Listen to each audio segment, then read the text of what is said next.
bottom part was okay. This is good. Hi.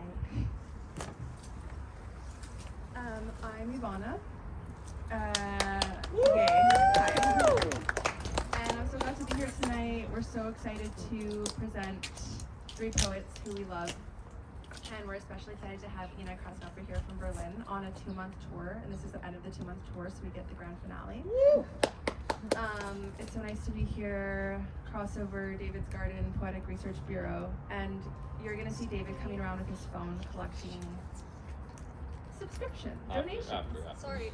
Not now, but after. Today. You will see him with his phone. So we'll have 3 poets tonight. We'll start with Carr Walsh, and we'll have Krasnoper, and then we'll have Isabel Yi Jimenez. Keith and Isabel are both local. So we're going to start off with Keith. Carr Walsh is a writer living in Los Angeles and runs the reading series Juliet. He likes politics and writing. Please welcome Keith.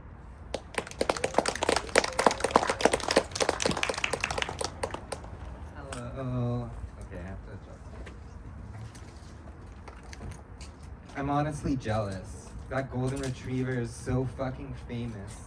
I wish I was fucking famous. Time will come, I swear. I'm just not that lucky. Not yet. It's my prerogative. It's my circus, Mom. You want a piece of me, Sofie? And weirdo?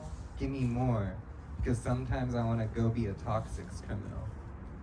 But I can't be famous as a goddamn hound spinning in gruff nutcracker light, snagging balls and tag. A circus. All for a cherry prophylactic.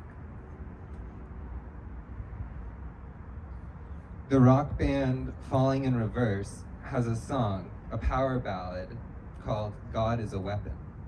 It is their hit song. It has nearly 100 million plays on Spotify, and that's just Spotify.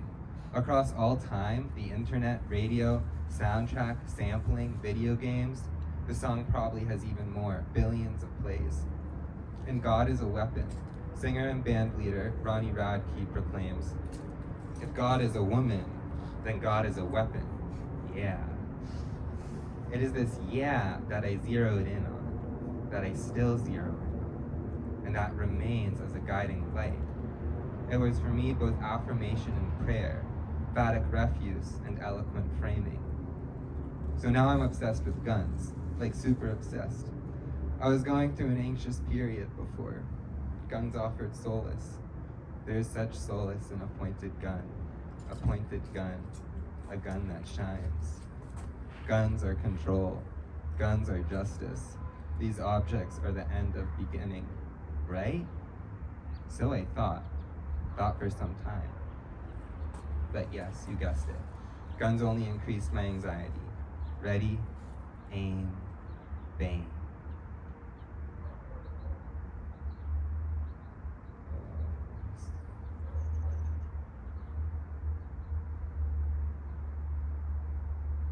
Whatever happened to good old-fashioned fountain drinks? Hospitals suck. This is one of many things the plague took from us.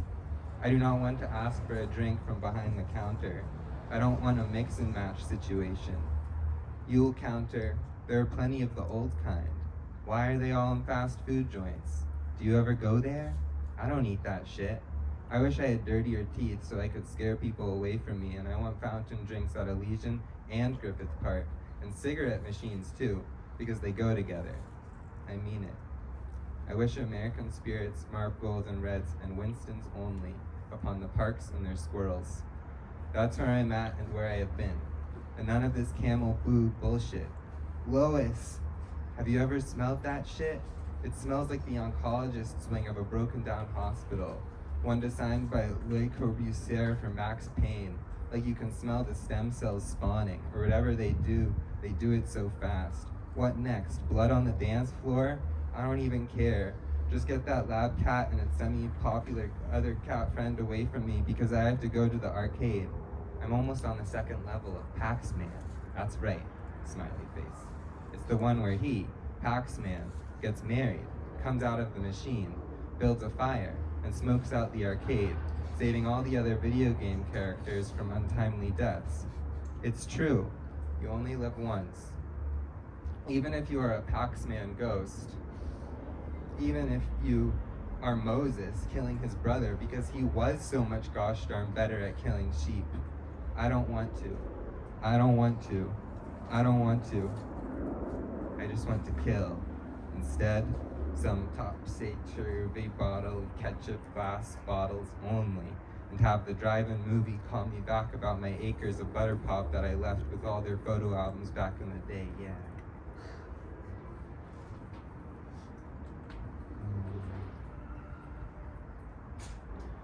Dragged over the petals of some throne, the king's ugly robes poured balloons to his violent boots, tapping, tapping, as I skittered across marble-flecked checks to his massive brain. The handle I gripped gleamed with some lights I saw in his cicadics this week before, while imagining the reality of a grapevine in outer Brno. Quickly ruffled hair, twisted tie, scraped shoes, checked to see how my breath smelled, and was out of the loud lawn before I could notice the self-portrait of a modeled bunker rabbit hanging bygone, the downside caught looking.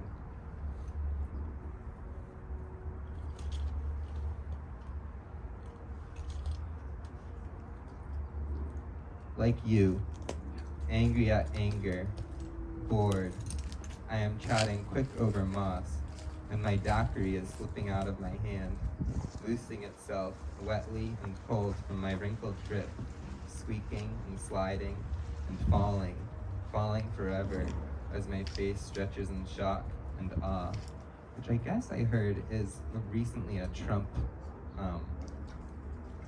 tagline, shock and awe.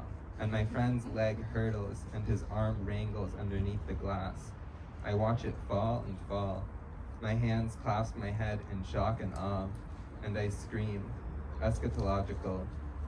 The daiquiri is neon in the air until it lands softly in the twinkling bed of moss, a diamond on a pillow.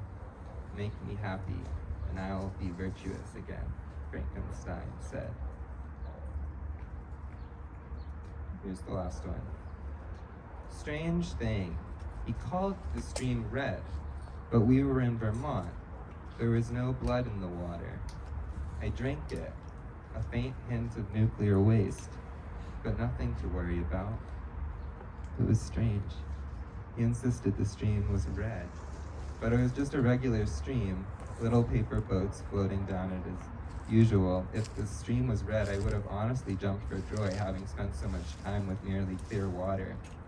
I don't have much hope about that situation, but it gives me hope that he called the stream red. I know it wasn't. Now I know more about fluid dynamics.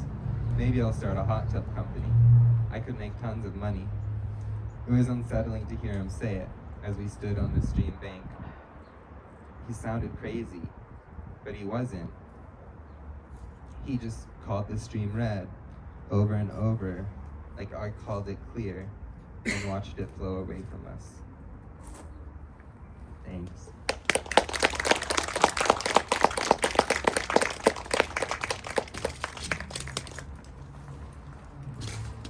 Thank you, Steve. So next we have Krasnoper. Krasnoper is a Berlin-based poet and dance artist. Her work has appeared in Amulet, Gulf Coast, Oversound, and elsewhere.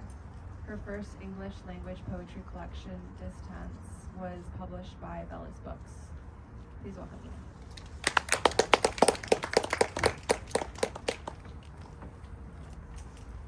Hi, thanks for coming. Thank you, Ivanna and Joseph, for bringing us together.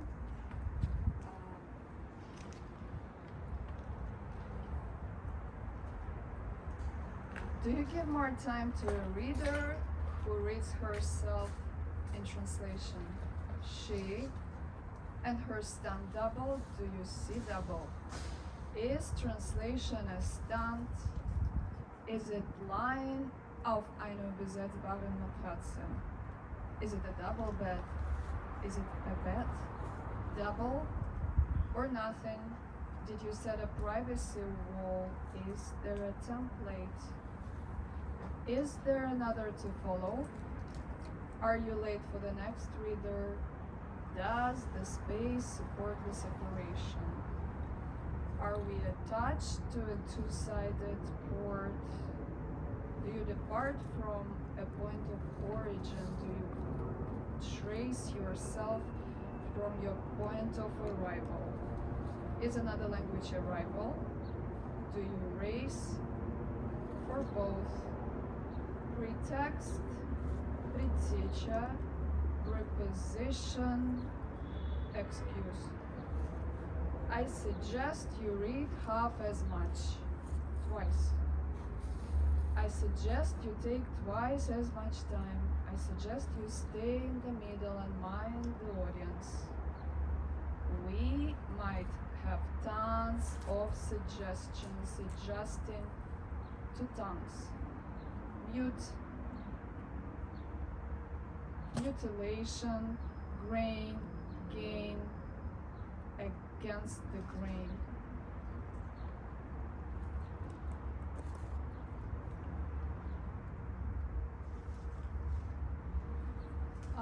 I got into a poem once or twice, and then I didn't. And then I got into a poem by someone else, and then I didn't. And then I thought I did, but I actually didn't. It was someone else. And then I got other people into my poems. I dragged them in. And then they didn't fit inside my poem. Their legs or other body parts were taking them out. They couldn't stay inside a poem for too long.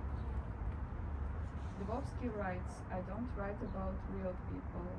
Это я пишу о тех, кто живет внутри меня, а не о них самих. He says, to be exact. So, whose legs were those sticking out of my poems? And did any of my legs or other extremities get into any of your poems? Skirts, you say. All my skirts are accounted for. They are right here, in the middle of dropping from, an inky dropping, splat, a poem.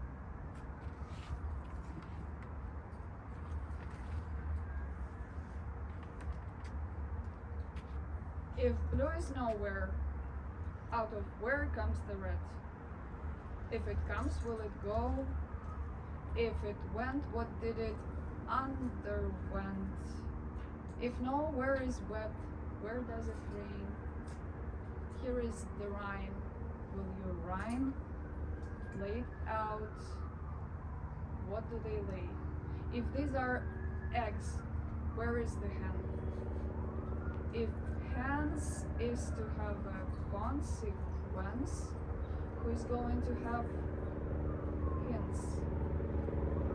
If it hinges on the ring, here is some ink. If the ink is red, we become what the left of. If off script is after kasha, will it cash off? If kasha is the misho, is the dog's name Misha? If Misha is the uncle, who is the son? If the sun is out, where did the moon go? If the ants are orbiting the ring, is it spring? If it's from the rainbow and the roundabout and the regenbogen, бойся.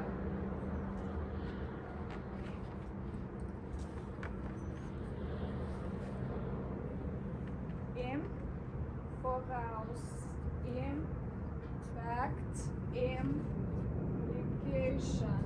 I am implied in this implication, in this намерение на мера, пресечение, сечь, припряжение, прибавление, to come, so coming, so welcoming, so much of a well one can hear in a well, its borders are welcoming the sound bounces back, backlash, backstage, backstabbing even to stash in a stock, squish oneself in a stock, stack onto accumulate, повтор,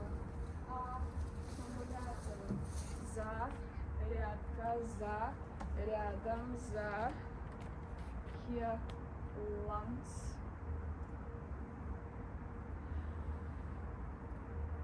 Have you seen a noun? It's in town. It's a noun in every side of the town. It's a town in announcing the town. It is pronouncing that the town is a town. At top of the town топчутся люди. Tapping on the town, making it more towny. A typical town with some typos. The type of a noun to stumble upon and go down, up, down. On top of that, is a town also the place of a swamp? If you want to swim around, come visit a liquid town. Liquidate in all the angles about town. The town could at least have some bumps. A town can't have too many stumps. But on the other hand, a stump was once a tree. At least this poem will not be getting into print. Its noun and no noun are not remarkable. It will not mark a town with its print. It might walk around leaving some trace, the trace of a to be left alone. Let us think on a clear day, sitting down on stump and stone.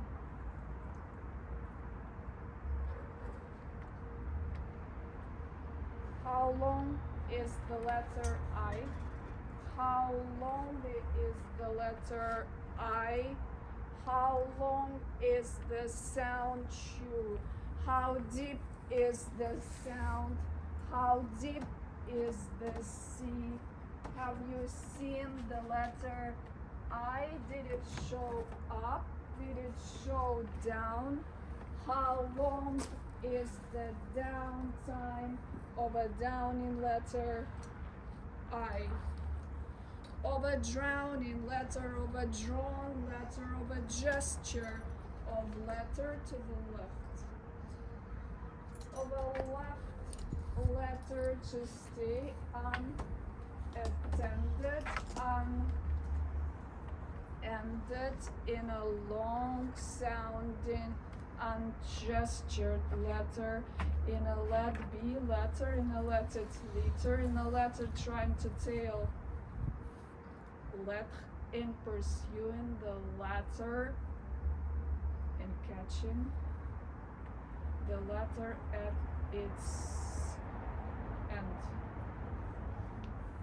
Having consulted with a tailor.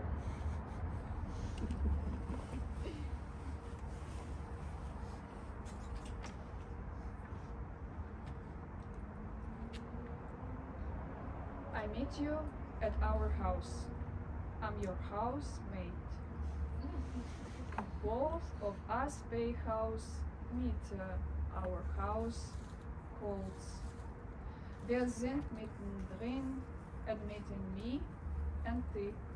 You aren't my twin. One of us didn't watch Twin Peaks. It's a win-win at the pike's length. You pretend to have a tooth for it. It stands for many things, then it falls. I haven't been to Sioux Falls. Untying words, time lies ahead. I applied for a residency in Auckland. The people there are The people there are nice. They nested me for a while after I tested them with emails. I saw the San Leandro Times on the ground. There was no mailman nearby. A man asked if I liked the building of their church. A New Orleans man said they keep adjusting the trucks sign. I get tired of checking my grammar. I'm worse at checking on my grandma. People ask if I miss the country. Only that house in the former experimental household, nowadays Поселок Чернолес. When will I go to Schwarzwald? Later than Schwarzkopfstrasse. Something is always missing. An extra letter in the wrong place. To place this right, I need to go left. Thank you.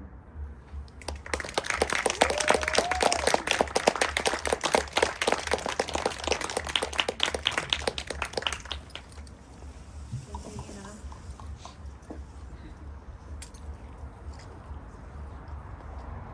And now we have Isabel Yi Jimenez.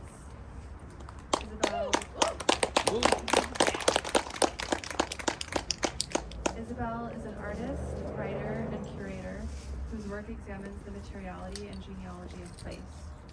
They are the artist projects manager on the curatorial team at Clock Shop, as well as the poetry editor at Broken Lens Journal. And they also work with the editorial team at the Los Angeles Review of Books. Please welcome Isabel.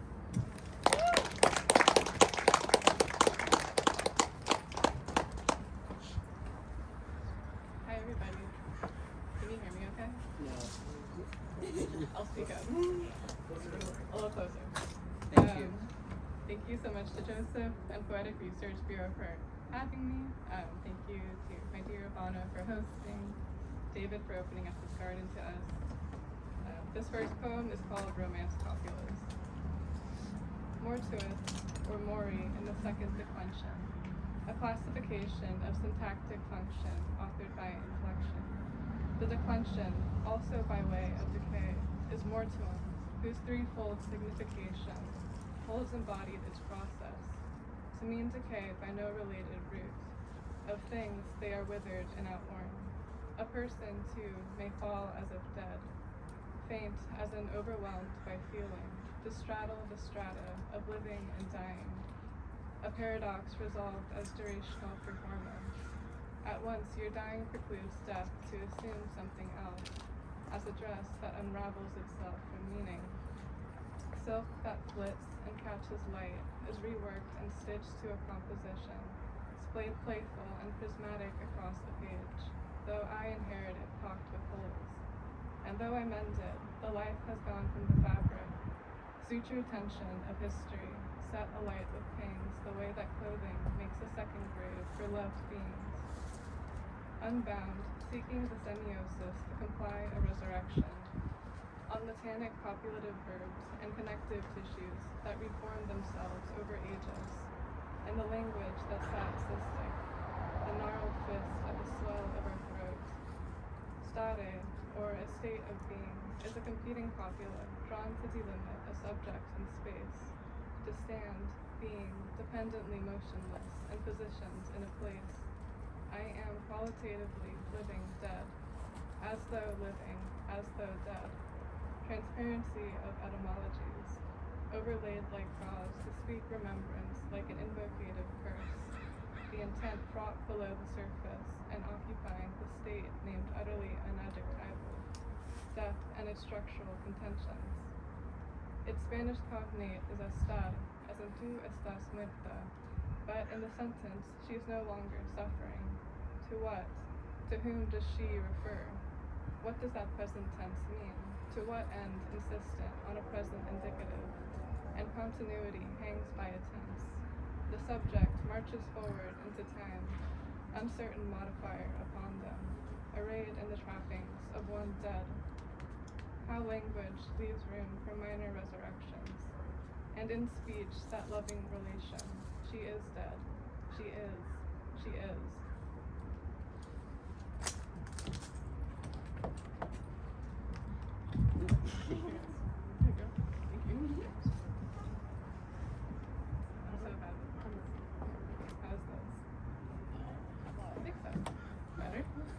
You have to speak like right into it. Okay, like this? Yeah. Yeah. There we go. Okay, gotcha. This next poem is called Obod. A levitating sensation of wings over water, the levity of a reflection displaced, out of time, in place of a discrete distribution, a tremolo, an optical effect, light-dependent and resisting nothing, splits the signal into harmonious dovetails, the pennant feathers like a pin-tailed widow's cataplectic little body. Preserved at the decisive moment, it fell and knelt at my feet, precious, the silence of a songbird. It was strange at first, the recurrence of birds, dead in droves and scattered about me. The image of death thoroughly instrumentalized as matter, vital and so circular, the arrangement dips, flights patterned and careening this way and that. Strange, the acts in accordance with the dialectics of the sacred. Any fragment hierophantic, the rind of the world is a permeable membrane. Osmosis is ongoing, being in the world despite everything. Despite all this loss, the person I am, like small particulates, it swirls around and enters you, becoming part of the thing that you are like a lexical condition. The birds, or seemings as I've come to understand them, but one in a repository for infinite growth.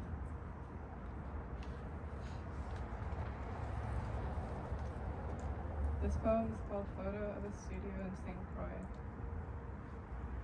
A crucible wherein agents are subject to pressurizing flame, from profane caste impurities divested from that formless thing, that not yet known but which recognizes some refractable entity not itself and marks it for expulsion. What is asked of us to withstand under the pretext of creation, in lyric like photography, self-conversing with a self. A third self stands apart and overhears, eavesdropping some dissonant relation. The newness of the other's position and time's discrete elisions, three selves at the pulse of disclosure.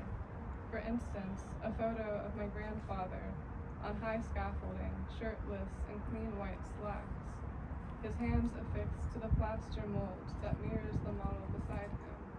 Subject and agent, and I trace the relay of reflected light and signals to the moment a body stood before the shutter, whose darkness, itinerant and fragmentary, descends through ages, and in manifestations of the ordinary.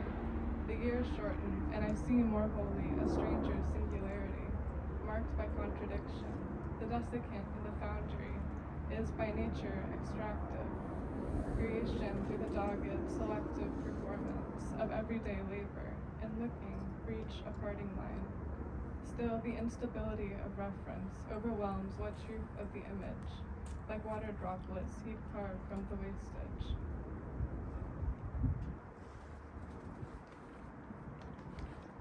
And this next poem I wrote after a drive to Mammoth, during which I stopped in the town of Inyokern, on the border of the counties of Inyo and Kern, and it's mostly notable for its proximity to China Lake, which is also known as the Naval Air Weapons Station, and it is the United States Navy's largest single landholding.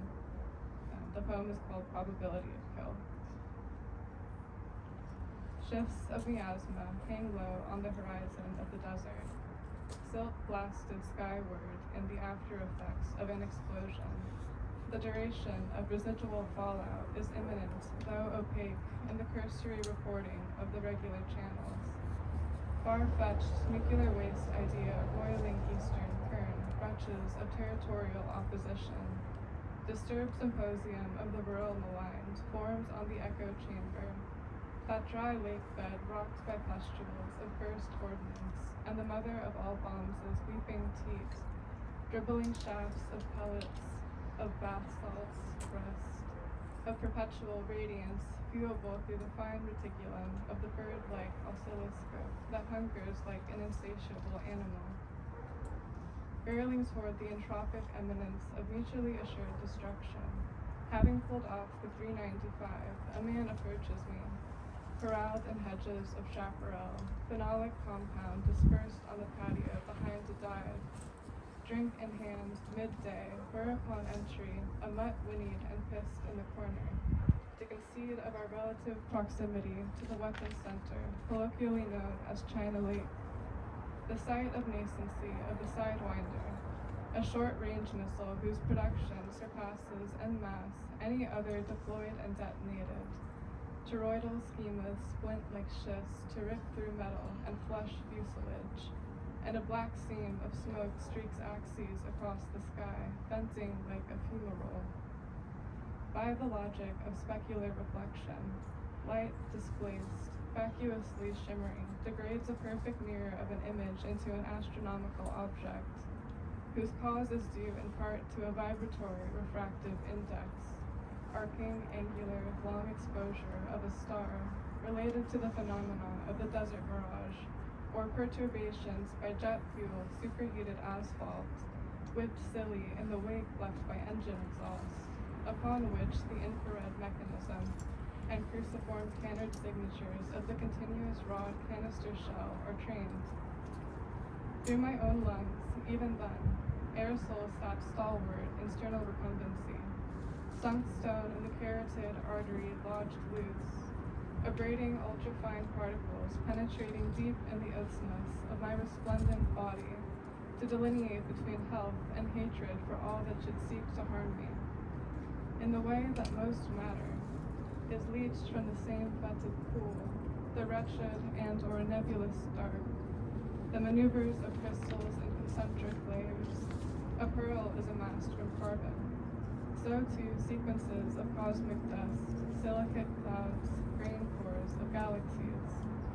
For example, boron is synthesized entirely by cosmic ray spallation and supernovas, used in the production of the trescent fiberglass, and it is the element for which China Lake first boomed, named so for the home country of the emigres whose clothes matted in the fields of borax and potash, every orifice aflame and brimming with sand, caught between the porous, anechoic, thirst-deadening slough of destiny.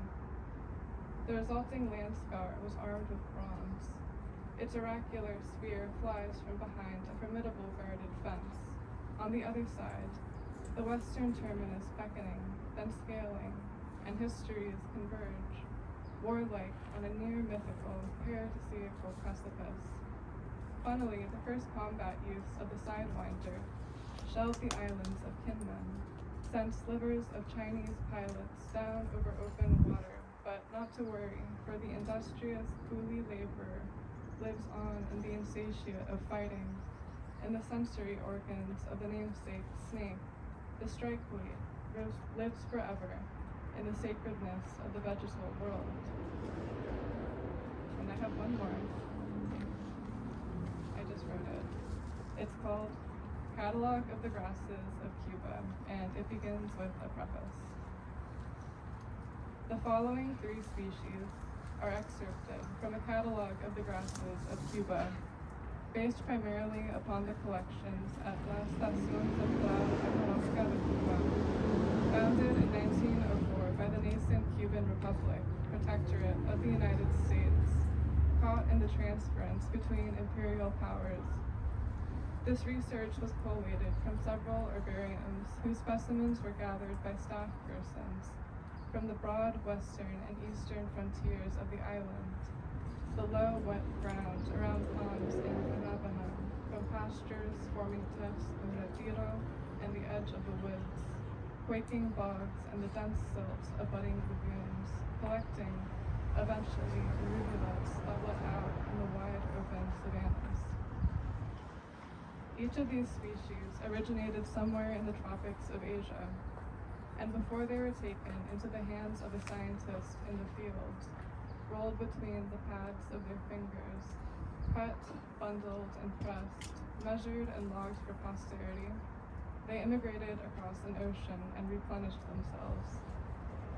As to whether they were brought over whole or as a clipping, as seeds in the pocket of a sailor or servant with the intention to germinate them, or stowed away in the grain stores of the ship's belly as cargo, and wedged in caked dirt, padding the hooves of livestock, no record exists besides that they survived. 1. Poets, or Job's tears, collected from Pinar del Rio y El Guamá. Originally from tropical Asia, it is now cultivated for ornament in the warmer regions of both hemispheres, whence it has escaped. 2. Areophaloa ramosa, also tropical cupgrass, or slender cupgrass. This agrees with Asiatic specimens and may be introduced. The aforementioned are of the series Panacea, spikelets, one-flowered, rarely two-flowered. When two-flowered, the terminal floret perfect, the lower staminate or neutral. No apparent internode between them, racilla articulated below the blooms. The spikelets falling from the pedicels entire, singly or in groups, or together with joints of an articulate rachis. Of Poic specifically, staminate and pistillate spikelets, in different inflorescences. Pistillate spikelets enclosed in a bony bead-like involucre. 3. Ischemum rugosum, from the municipality of Madura, sourced from wet ground beside railroad, a native of southeastern Asia. Of the series Poaceae, spikelets 1 to 2 flowered, the imperfect or rudimentary florets, if any, uppermost, racilla articulated above the blooms. When two or many flowered, the manifest internode of the racilla separating the florets vertically below them. The spikelets are labyrinths.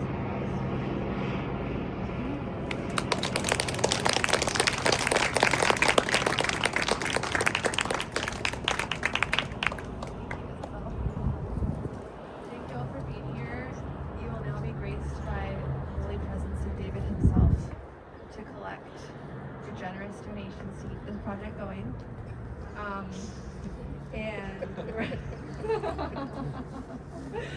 And we're so happy you all made it out. And enjoy the night. Thanks for being here.